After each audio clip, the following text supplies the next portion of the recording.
Hi, Gary here again, and I've just completed a video on over-instruction, so I'm now going to do one on under-instruction.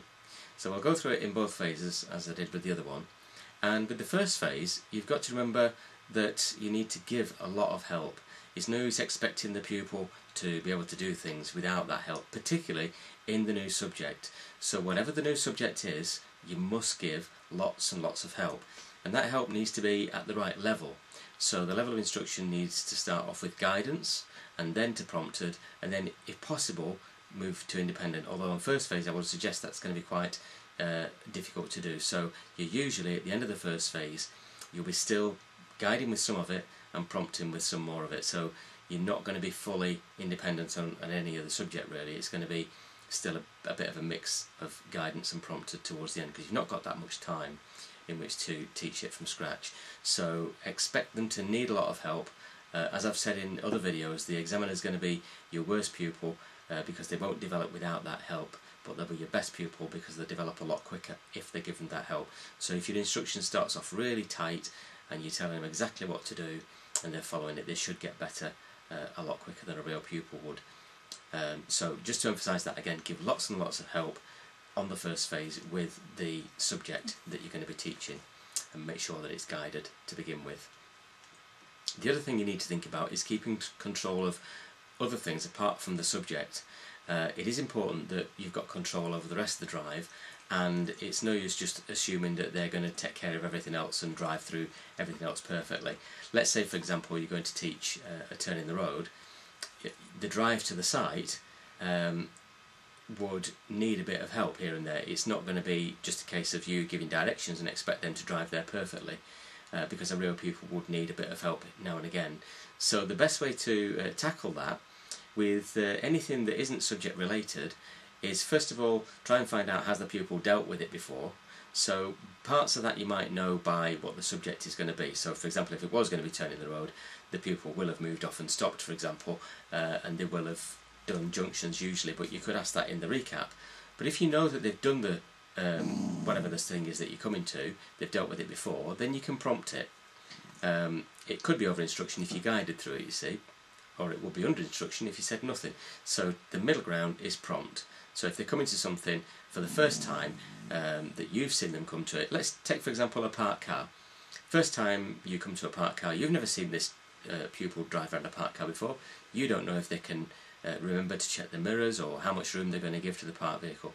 So it would be valid for you to point out the parked car, say look, there's a parked car coming up, and then ask them, so which mirrors are you going to check, how much room are you going to leave it, that kind of thing, so that you know that they're going to do it. It's proactive, and I have covered proactive instruction in another video if you want to look for that one. That isn't over instruction, and it's not under instruction, it's in the middle. You're helping the pupil to get it right, you're finding out can they do it. Once they've satisfied you that for the first parked car they can deal with that correctly, you wouldn't necessarily need to say anything for the next one because you've seen them do it okay. But don't trust that they're going to do everything without any help at all. First time you see them do it, then you need to do a little bit of prompted instruction. Excuse me, Rory's growling at something through the window. Just say hello, Rory, again. There you go. The other thing to remember on the first phase is to pass the responsibility over to the pupil gradually. Try not to make a big leap from guidance into independent. You might have guided them with something a couple of times, but try not to then say nothing for the third time when they do it, to expect them to do it on their own. Use the middle ground of prompted, so you would move it across gradually. So let's say for example it was just something simple like checking interior left mirror. First time you would guide it, say check your interior left mirror, watch them. If they can actually physically do it, then next time you might be able to prompt it and say which mirrors are you going to check. But you wouldn't want to miss that out, because if you just went straight from guiding them and then saying nothing on the next one, expecting them to do it for themselves, they won't do it. And then you've got to backtrack and you're giving yourself twice as much work. So go through the levels of instruction and make sure that you pass that responsibility over gradually in those stages, guided, prompted, and then over to independent, rather than making a big leap. So we'll look a bit at second phase. So for the second phase, under instruction would be if you just sat there and waited for faults to occur. It wouldn't be very proactive either, it'd be a bit retrospective, so you're waiting for things to go wrong and then dealing with them. Best thing to do is to use your questions to find out what the pupil's seeing, what they're thinking, what they're going to do about the hazard, rather than just sitting there and saying nothing, because that would be under instruction. And the other thing to remember is that you can go back to guidance.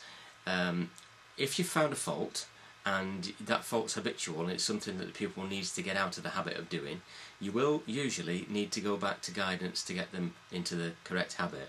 So let me give you a little example. If the pupil's signalling before checking their mirrors, and they've been doing it for a long time, they might understand why they should do it the other way around. You might have gone through the analysis and found out they've got the knowledge, they've got the understanding, but every time you say take the next road on the left, their finger goes for that signal and it's on before they've had a chance to check the mirrors.